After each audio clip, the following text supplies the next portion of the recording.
आज का विषय रहेगा मूत्र जो रहता है, मूत्र में जो दाहा आता है या फिर बर्निंग मिक्चुरेशन है, उसके बारे में रहूँगा। क्योंकि अभी जो सीज़न है ये अभी ग्रीष्म ऋतु की तरफ जा रहा है, शिशिर ऋतु ख़त्म होके जिसे कहते हैं कि हम समर सीज़न मई के आसपास में जो रहता है, मार्च अप्रैल मई ये आसपास रहता है। अभी फेब का है मंथ, अभी धूप काला जो शुरू हो गया है।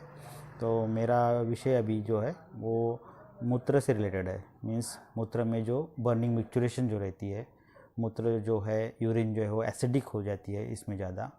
तो इसके क्या कारण हो सकते हैं, उससे पहले कि कारण में हम देखेंगे। सबसे पहले कारण में, बाद में फिर जाएंगे हम लक्षणों की तरफ और बाद में हम जाएंगे चिकित्सा की तरफ। मेरा ये वीडियो पूरा आयुर्वेद से रहेगा, आयुर्वेद की कंसेप्ट रहेगी मेरी वीडियो में। जो भी आप व्यूअर्स मुझसे जुड़े हुए हैं और जो अभी आगे देख रहे हैं, मेरा यही निवेदन रहेगा आपको कि मैं आपको कोई फेक चीज़ें यहाँ पे नहीं बताऊँगा। क्योंकि मुझे किसी ने कमेंट्स भी किया था मधुमेह के वीडियो में कि आप इसको ठीक करने का क्यों नहीं कहते। अगर मैंने इसको अगर ठीक किया तो मैं आपको ठीक कर किया है ऐसा बताऊंगा।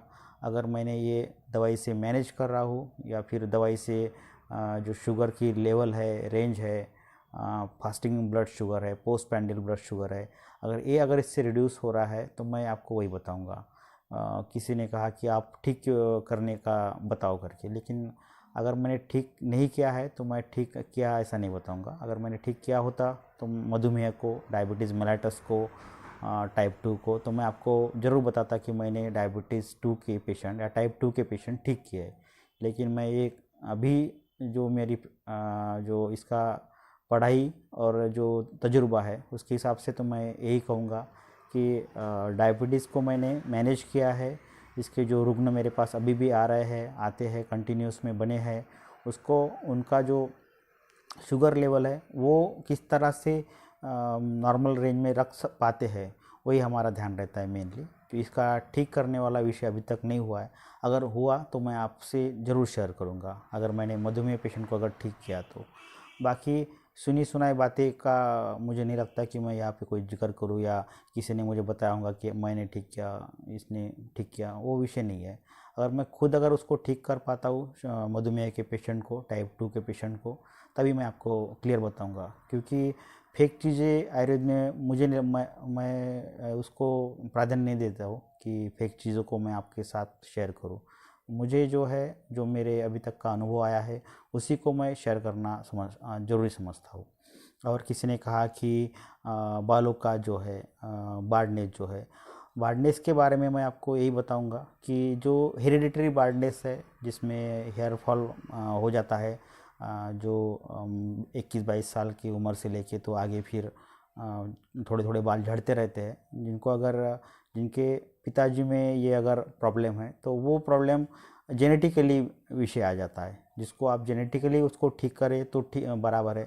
जब वो गर्भ की निर्मित होती रहती है, जो गर्भ बनते रहता है, तब उसमें चेंजेस अगर कर पाते हैं तभी वो संभव हो पाता है कि आपका जो बार्डनेस है वो पिताजी का फिर बच्चों में ना आए।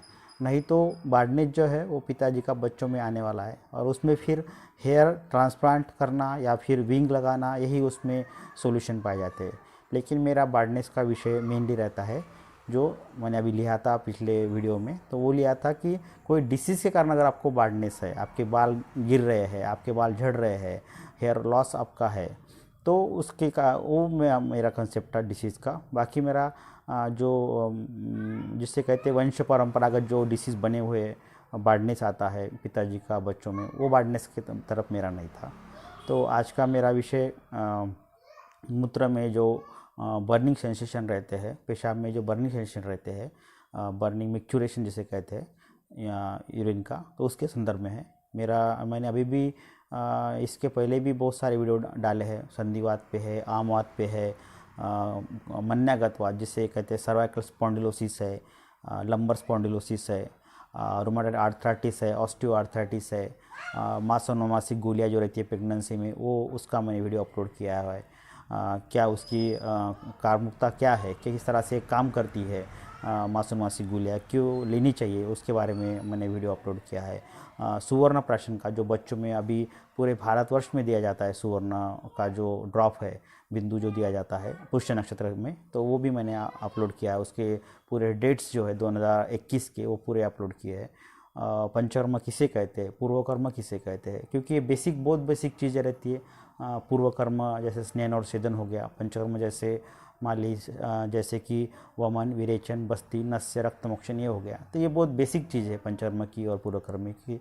तो ये भी आपको अगर आप आयुर्वेद में सच में अगर इंटरेस्ट रखते हैं तो ये आपको पता रहनी चाहिए। और बाकी जो डिसीज़ है जैसे कि किडनी स्टोन का, वो भी मैंने आपको अपलोड किया गया है। ये सभी चीज़ें जो मैंने अभी तक आपसे शेयर की है, जो मेरे प्रैक्टिस में जो अनुभव लिया है वही आपसे शेयर किया है। कोई जादुई छड़ी वाला विषय नहीं है ये पूरा विषय आता है चिकित्सा की तरफ में। अगर आप वाकई में इंटरेस्ट रखते हैं, अगर कोई किसी ने अगर आपको सर्जरी रिकमेंड किया है, नी जॉइंट रिप्लेसमेंट की सर्जरी रिकमेंड की है, तो मैं आपको यही सलाह दूंगा कि आप लगभग 3 से 4 महीने आप दवाई ले, आयुर्वेद दवाई उसको कंटिन्यू में किए करना है। उसमें जानू बस्ती रहती है, कुछ पंचकर्म की बस्ती रहती है, वो करिए आप उसमें। और फिर 3 महीने के बाद में अगर सच में अगर कोई रिज़ल्ट नहीं शो करता है, तब आप वो नी जॉइंट रिप्लेसमेंट की तरफ जा सकते हैं। क्योंकि एक साथ में आपका 1.5-2 लाख चले जाता है और फिर भी बहुत से लोग सेटिस्फाई नहीं हो पाते। अगर आपका अगर सेटिस्फिकेशन 3-4 महीने की थेरेपी में अगर हो सकता है, आपके जो सिम्टम्स है, आपका जो फ्लेक्जन है जॉइंट्स का, नी जॉइंट का फ्लेक्जन है, एक्सटेंशन है, आपकी रोज़मर्रा की जो दिनचर्या है, जो आप चल फिर सकते हैं, उठ बैठ सकते हैं, थोड़ा बहुत कर सकते हैं आप वर्क, ये भी अगर हो जाता है आपका, तो भी आप इससे आप सेटिस्फाई रहना चाहिए। अगर आपको स्पाइनल सर्जरी के बारे में एडवाइस करते हैं, जो स्पाइनल सर्जन जो है, अगर 3 महीना अगर आपने सर्वाइकल स्पॉन्डिलोसिस में या लंबर स्पॉन्डिलोसिस में आपने अगर दवाई ली है, कुछ जो भी मैंने आपको वीडियो में बताया है, अगर उससे अगर आपको मिजाज मिल जाती है, तो आपका ये तो सही हो जाता है कि आप 3 महीने में ही आपने जो टिंगलिंग सेंसेशन है आपके हाथ में आ रहा है, पैरों में टिंगलिंग सेंसेशन आए, जिसे चिटिया आना कहते हैं, तो वो अगर बंद हो गया, नमनेस अगर कम हो गया, पेन अगर कम हो गया, वो जो रीजन जो रहता है, जैसे कि सर्वाइकल स्पॉन्डिलोसिस में अपर बैक एक ज़्यादा रहता है, पोस्टीरियर साइड में जो हेडेक रहता है वो ज़्यादा रहता है, और फिर कमर वालों में तो कमर का पूरा दर्द बना रहता है, कमर के साइड में जो लंबोसैक्रल रीजन जो उसमें पेन रहता है, सीवियर पेन रहता है, उनको बैठने उठने में भी तकलीफ हो जाती है। तो ये सभी चीज़ें लंबर स्पॉन्डिलोसिस, सर्वाइकल स्पॉन्डिलोसिस में आती है। अगर 3 महीने की ट्रीटमेंट में अगर आपको सही लगता है, आपके जो पूरे जो सिम्टम्स है वो अच्छे क्लियर हो जाते हैं, तो आपको ट्रीटमेंट लेने में कोई प्रॉब्लम नहीं है। अगर सर्जरी करने से पहले अगर नहीं हो पाता है आपका, 3 महीने 4 महीने आपने ट्रीटमेंट ले लिया, फिर भी आपका ये जो सिम्टम्स है वो आप रिलीफ नहीं पा रहे हैं, तो आप सर्जरी की तरफ तो ज़रूर जाइए। लेकिन उससे पहले अगर आपको 3-4 महीने की ट्रीटमेंट लेते हुए अगर आपको रिलीफ मिल जाता है, तो आपको मेरी ये सलाह रहेगी कि आपको आयुर्वेद ट्रीटमेंट करनी चाहिए। बाद में किडनी स्टोन में भी अगर देखा जाए तो लिथोट्रिप्सी का एक ट्रीटमेंट रहता है, जिसमें नलिया छोड़ते हैं यूरिनरी ट्रैक के, इसमें जो पेनिस के द्वारा जो रहता है उसमें नलिया छोड़ते हैं, और उसको फिर कट करके उसको जो फोड़ के जो भी जहाँ पर भी रहे वो स्टोन, ब्लैडर में रहे, यूरेटर में रहे, किडनी में रहे, उसको फोड़ के बाहर निकालते। अगर दवाई से अगर बन पाता है, ये 3 महीने या 2 महीने की दवाई से अगर बन पाता है आपका, ये चीज़ें जो है आपको कोई तकलीफदायक नहीं होती है, पहले भी सोनोग्राफी कर ली, बाद में आपने सोनोग्राफी कर लिया, अगर उसमें शो नहीं किया है स्टोन, इसका मतलब है कि वो स्टोन रिमूव हो गया आपका।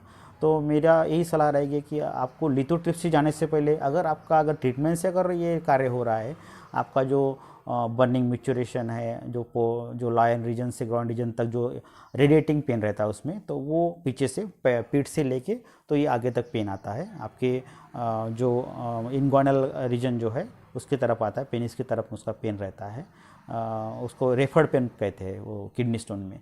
तो ये अगर सही होता है 3 महीने में, और आप सोनोग्राफी करके आपको दिखाई हो रहा है कि इसमें स्टोन अभी नहीं आया है, तो मुझे यही लगता है कि आपने प्रेफरेंस देना चाहिए। अगर 3 महीने या 2 महीने के ट्रीटमेंट में अगर आपका स्टोन अगर रिमूव हो जाता है, बड़ा स्टोन जो रहता है 10 mm या 12 mm के ऊपर में, उसमें कुछ महीने तक लेके आपको फिर सर्जरी की तरफ जाना रहता है, क्योंकि ये स्टोन जल्दी निकल नहीं पाता है ज़्यादा mm का जो रहा। तो अगर ये 8 mm है, 7 mm है, 10 mm है, 12 mm है, यहाँ तक हमने खुद ट्राई किया है। हमारे पास स्टोन भी है, अवेलेबल स्टोन है कि ये स्टोन जो है यूरोनेसिस कैल्कुला है जो बाहर निकला है, तो ये हो जाता है, इससे 10 और 12 mm के आसपास में स्टोन भी निकल जाता है। तो ये तो वो जो वैद्य है उनकी जो प्रैक्टिस रहती है, उनका जो अनुभव रहता है पेशेंट के इसमें, और फिर उनका जो नॉलेज रहता है वो पूरा वो उनमें डाल देते हैं पेशेंट में, और उनके हिसाब से उनको वो ट्रीटमेंट मतलब जो पेशेंट में है वो लग जाती है, और उसमें फिर वो स्टोन बाहर निकल आता है। तो मेरा जो भी मेरे व्यूवर्स है अभी तक जितने भी मेरे वीडियो अपलोड किए हैं, जो मुझे सब्सक्राइब कर चुके हैं, मेरा यही कहना है कि आपका अगर दवाई से अगर ये मैनेज हो रहा है, आपको पंचकर्म करके और शोधन और शमन करके अगर ये हो रहा है, तो आपको ये मैं यही सलाह दूंगा कि आपने फर्स्ट प्रेफरेंस देना चाहिए। बाद में तो वो आपका विषय हो जाता है, जो भी पेशेंट है, कंज्यूमर है, उनका विषय हो जाता है कि वो क्या प्रीफर करे। वो एलोपैथी प्रीफर करे, आयुर्वेद प्रीफर करे, होम्योपैथी प्रीफर करे, यूनानी प्रीफर करे, सिद्ध थेरेपी प्रीफर करे, नेचुरोपैथी प्रीफर करे, योगा प्रीफर करे। वो अपना अपना खुद का विषय हो जाता है कि क्या प्रीफरेंस किसको देना चाहिए, फर्स्ट प्रेफरेंस किसको देना चाहिए, कौन सी थेरेपी को देना चाहिए। लेकिन मैं यही कहूँगा कि जो भी मैंने अब तक आपसे डिस्कस किया है, जो भी वीडियो मैंने अपलोड किए है, उसमें सभी में मैंने खुद रिज़ल्ट लिए हैं, और कई पेशेंट में लिए हैं। ऐसा नहीं कि एक दो पेशेंट में रिज़ल्ट लेके मैं आपको शेयर कर रहा हूँ, ऐसा विषय नहीं है। वो बहुत सारे पेशेंट में 100 के ऊपर, एक ही डिसीज़ के 100 के ऊपर पेशेंट में रिज़ल्ट लिए हैं, और उसके बाद में मैं आपसे डिस्कस कर रहा हूँ ये चीज़ें। 10 साल कंटिन्यू में इसमें वर्क करने के बाद में मैं आपसे डिस्कस कर रहा हूँ कि इसमें रिज़ल्ट आते हैं। अभी मैं आपको बहुत ज़्यादा लंबा ना खींचते हुए, ये अभी मैं जाऊँगा आपको बर्निंग मैच्योरेशन में, कि अभी जो सीज़न है वो ग्रीष्म ऋतु है। अभी आएगा ग्रीष्म ऋतु, अभी तो फिलहाल नहीं है ग्रीष्म ऋतु। अभी हेमंत, शिशिर, वसंत, ग्रीष्म, ये जो सीक्वेंस अगर कहा जाए, तो अभी शिशिर का ख़त्म होते आ रहा है। अभी शिशिर जो है पौष, मार्गशीर्ष पौष जो है, मार्गशीर्ष पौष, माघ, फाल्गुन, चैत्र, वैशाख, ज्येष्ठ, आषाढ़, ये जो मंथ के जो सीक्वेंस रहते हैं आयुर्वेद में बताया गया है। तो हेमंत, शिशिर, वसंत, ग्रीष्म। तो मैं अभी जो बताऊंगा ये समर सीज़न के बारे में बताऊंगा, कि समर सीज़न में जो बर्निंग मैच्योरेशन होता है उसके बारे में मेरा आज का डिस्कशन रहेगा। क्योंकि इसमें बहुत जो पानी का जो रहता है कि ये पानी कम पीना, ये एक रीज़न मैं बोलना चाहता हूँ यहाँ पे, कि जो आपका जो दिनचर्या का विषय है, ज़्यादा घूमना फिरना, बिज़ी रहना, ध्यान ना देना खुद के शरीर के ऊपर, या फिर ध्यान नहीं जा पाता है, जो भी चीज़ें रहती है, अपने काम की चीज़ें रहती है, काम में जो व्यस्त रहते हैं उसके कारण में। तो मैं आपको यही क्लियर बताऊंगा कि 3 लीटर के कम पानी आपको नहीं पीना है। 3 लीटर तो आपका पानी रहना ही रहना है। मेरी ये 3 उंगली आप समझ जाइए कि ये 3 लीटर हो गया। तो 3 लीटर आपकी पानी का विषय रहेगा कि 3 लीटर के कम आपको पानी नहीं पीना है। 3 लीटर से आप 3.5 भी कर सकते हैं, लेकिन 3 से कम नहीं। 3 से 100-200 ml ठीक है, लेकिन उससे कम ज़्यादा नहीं होना चाहिए। 3 लीटर आपका पानी होना चाहिए। तो 24 घंटा जो रहता है, अगर आप 6 बजे 7 बजे उठ जाते हैं, 6 बजे के आसपास में, और रात को 11 बजे अगर सोते हैं, तो ये इतने में आपका 3 लीटर का पानी जाना चाहिए। इसके ऊपर भी जाए तो कोई प्रॉब्लम नहीं है। तो पानी का मैं कह रहा हूँ यहाँ पे कि पानी आप नहीं ले रहे बराबर, तो उसके कारण में जो यूरिन जो है वो एसिडिक हो जाती है। अल्कलाइन चाहिए हमें, यूरिन एसिडिक हो जाती है, उसके कारण बर्निंग मैच्योरेशन होता है। बर्निंग मैच्योरेशन की बहुत सारे रीज़न हो सकते हैं। आपको अगर वहाँ पे कोई इन्फेक्शन रहा, यूटीआई जिसे कहते हैं, तो उसके कारण भी हो सकता है। अगर कोई किडनी स्टोन है उसके इसमें भी हो सकता है। किडनी स्टोन का विषय अलग है, हम आज इसको नहीं लेंगे किडनी स्टोन को, वो पहले मैंने आपको अपलोड कर दिया है इसको, किडनी स्टोन को। तो आज हम सिर्फ जो नॉर्मल वे में जो बर्निंग मैच्योरेशन होता है उसी बारे में हम डिस्कस कर रहे हैं आज का। तो पानी का कम पीना, आपकी जो व्यस्त जो कार्यक्रम है, आपका जो दिनचर्या है, आपके जो ऑफिस टाइम है, या आप कोई व्यवसाय कर रहे हैं, तो उसमें आपको जो व्यस्तता के कारण आप पानी नहीं बराबर पी पाते। तो मेरा एकदम से निवेदन है आपसे कि आप 3 लीटर से कम पानी नहीं पीना है आपको। जब तक जून महीने में जब बारिश जब शुरू हो जाती है तब तक तो बिल्कुल ही नहीं। उसके बाद भी आप 3 लीटर का जो है हिसाब जो है, आप अगर जन्म भर के लिए भी इसको करेंगे तो भी आपके शरीर के लिए काफ़ी अच्छा है। वो तो मैं 3 लीटर से कम किसी भी ऋतु में कह नहीं सकता कि आपको पीना है करके। वो शिशिर ऋतु रहे, वो समर सीज़न रहे, विंटर रहे, रेनी सीज़न रहे, कोई भी सीज़न रहे, 3 लीटर से पानी कम नहीं पीना है। तो आप जो पानी का जो मात्रा है वो आप सही रखिए। क्योंकि इसमें बहुत सारे जो इलेक्ट्रोलाइट है वो इम्बैलेंस हो जाते हैं, सोडियम पोटेशियम ये इम्बैलेंस हो जाते हैं क्योंकि पसीना ज़्यादा आता है। तो इसमें जो है आपको वो भी मेंटेन रखना है सोडियम पोटेशियम को। जैसे कि शक्कर नींबू पानी आपको ले लिया कभी कभार में, हफ्ते में 2-3 बार 4 बार या 6 बार, तो वो भी आप ले सकते हैं बार बार में। और जो खट्टी जो है जैसे कि संतरा आता है, मौसम्बी आता है, या फिर पाइनएप्पल आता है, तो इसका भी आप जूस ले सकते हैं, या फिर इसको भी आप खा सकते हैं डायरेक्टली, जूस ना लेते हुए इसको खा सकते हैं। खाना मैं आपको इसमें प्रीफर बताऊंगा क्योंकि उसमें आपका फाइबर भी जाएगा तो वो अच्छा और रहेगा। तो ये चीज़ें आपको रखनी है क्योंकि ये जो सीज़न जो है इसमें गर्माहट ज़्यादा हो जाती है, अंग का दाह रहता है ज़्यादा, शरीर तपतपा सा रहता है इसमें। तो इसी कारण मैं करूँगा कि आपको इसको जो है ज़्यादा ठंडा का किस तरह रखा जा सकता है वो आपको सोचना चाहिए। तो इसमें कुछ सिम्टम्स अगर कहेंगे तो बर्निंग म्यूचुरेशन ही मेनली रहता है कि आपको जलन, पेशाब में जलन आती है, तो वो किस तरह से मैनेज की जाए तो वो मैं आपको बताऊंगा। कुछ मैंने यहाँ पे दवाई रखी है, तो ये दवाई जो है सेल्फ मेडिकेशन वाला नहीं है विषय। मैंने अब पहले भी जब भी मैं मेरा वीडियो अपलोड करता हूँ उसमें मैं क्लियर बताता हूँ कि ये सिर्फ आपकी जानकारी के लिए है, ये सेल्फ मेडिकेशन नहीं करना है आपको। आपके जो नज़दीक में जो आयुर्वेद प्रैक्टिशनर है उनके पास जाके आप उनसे सलाह से आपको दवाई लेनी है। सिर्फ आपकी थोड़ी बहुत नॉलेज इसमें बढ़े, आपको ये मूत्रकुच्छ जो है या फिर बर्निंग मिक्चुरेशन जो है वो समझ में आए, इसीलिए मेरा ये वीडियो अपलोड करना रहता है। इसमें एक है धान्यक जो है धनिया जिसे कहते हैं, धान्यक या धनिया, ये भी है। इसका भी जलपान आप कर सकते हैं धान्यक को। जैसे आपने इसमें जो एक तो इसका क्वाथ बना के भी पीना है, फांट या हिम और फांट ये वर्ड आते हैं, तो गर्म पानी में इसको अगर आपने डाल दिया 1 चम्मच धान्यक को, 1 ग्लास पानी, और फिर इसको थोड़ा बहुत इसको गुनगुने पानी में डाल के 10-15 मिनट रख के उसको भी छान के आप पी सकते हैं। तो ये धान्यक का हो सकता है। इसको रात में भिगो के आपको सवेरे भी पी सकते हैं, वो भी एक धान्यक का रहता है। दूसरा एक नागर मोथा है। ये सभी जो है दवाइयाँ ये शीत मैक्सिमम जो है वो शीत वीर्यात्मक ही रहती है, जिसको कहते हैं कि उसकी जो प्रॉपर्टी है वो ठंडी रहती है, ठंडा रहती है, शीत रहती है। एक है उशीर। उशीर आपने सभी ने शायद सुना होगा। उशीर का ये वाड़ा एक इसका एक नाम है, सिनोनिम है वाड़ा करके, तो इसको हम उशीर कहते हैं। तो ये एक है।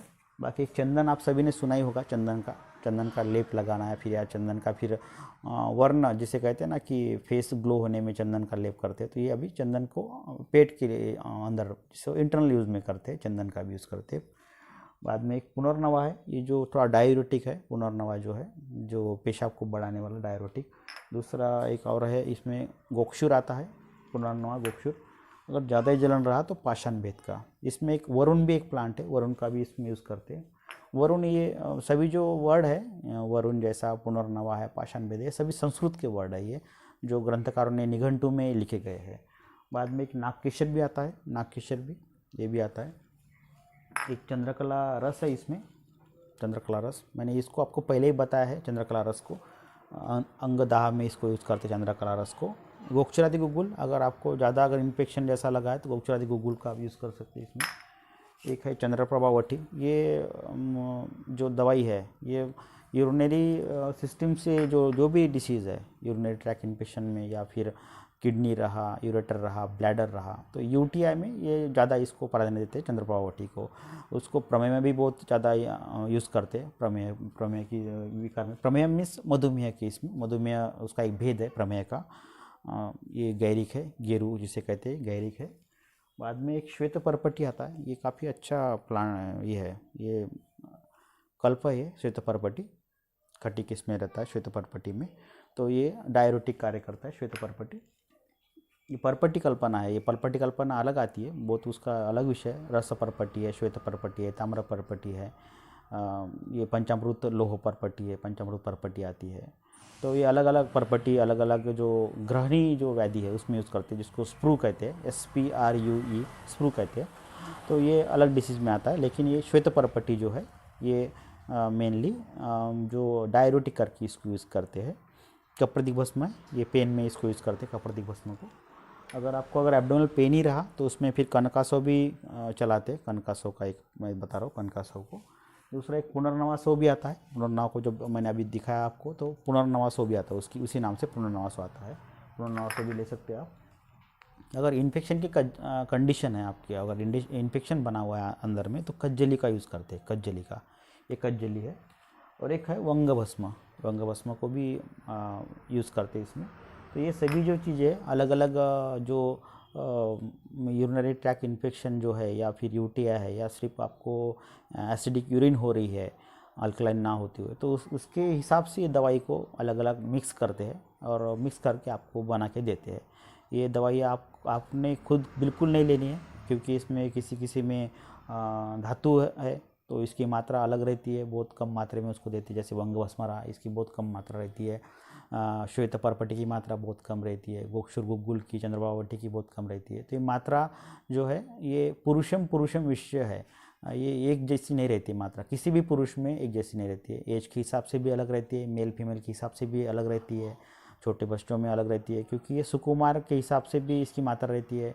आपका डिसीज़ किस तरह से एग्रीवेटेड है, आपके शरीर में किस तरह बना हुआ है, उसके हिसाब से भी ये मात्रा रहती है इसकी दवाई की मात्रा। ये आप अपने जो नज़दीक में जो भी आयुर्वेद प्रैक्टिशनर है उनसे आप सलाह ले सकते हैं मात्रा के बारे में।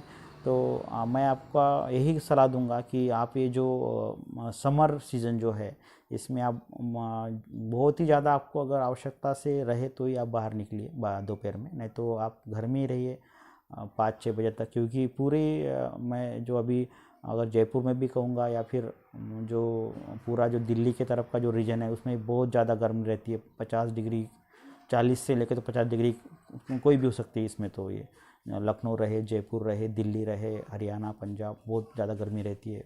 महाराष्ट्र में बहुत ज़्यादा गर्मी रहती है। थोड़ी साउथ में थोड़ी कम रहती है गर्मी, उसमें ज़्यादा टेम्परेचर नहीं मालूम पड़ता है, क्योंकि वो पूरा समुद्र से सटा हुआ ये रीजन है।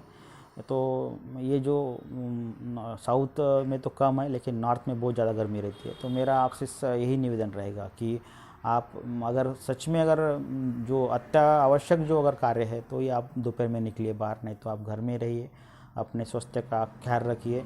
और मैं जो आपको बताऊंगा ये ऑथेंटिक चीज़ें बताऊंगा, कोई मैं जादू वाली चीज़ें बिल्कुल नहीं बताऊंगा कि 2 पत्ते खा लिए और डिसीज़ ख़त्म होगा। ये बिल्कुल मैं एक चिकित्सक हूँ, आयुर्वेद चिकित्सक हूँ। मैं ये चीज़ें नहीं बताऊंगा आपको कि 2 पत्ते खा लिए और आपका ये डिसीज़ ख़त्म हो गया, वो डिसीज़ ख़त्म हो गया, ये विषय नहीं है। कोई भी अगर डिसीज़ रहे तो उसका प्रॉपर मैनेजमेंट रहता है, उसको शमन चिकित्सा या शोधन चिकित्सा रहती है उसकी, तो चिकित्सा के तरफ जाता है वो। कोई 2 पत्ते खाने से और या क्या 2 कोई बी खाने से, कोई किसी का भी अगर फ्रूट खाने से बीमारी नहीं निकलती है।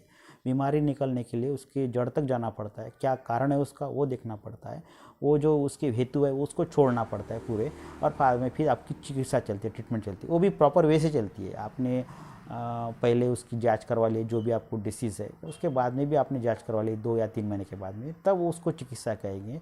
बिना सिर्फ एक किसी ने पत्ते 2 बोल दिए और 4 कुछ बोल दिए तो ऐसा ये चिकित्सा का पार्ट नहीं होता है। वो सिर्फ वो नुस्खा रहता है, उस जगह पे वो नुस्खा रहता है, वो नुस्खे का विषय नहीं है। मेरा आयुर्वेद का जो ट्रीटमेंट है वो मेरा पार्ट रहता है कि आयुर्वेद ट्रीटमेंट वो डिसीज़ में किस तरह की जाती है, वो मेरा विषय रहेगा, हमेशा ही विषय रहेगा।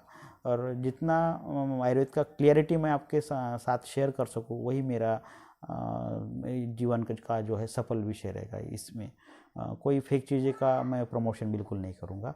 तो आपको अगर ये वीडियो अच्छा लगा तो आप इसको ज़रूर लाइक करिए, शेयर करिए, कमेंट्स पे लिखिए और सही आयुर्वेद को जो है वो समझिए।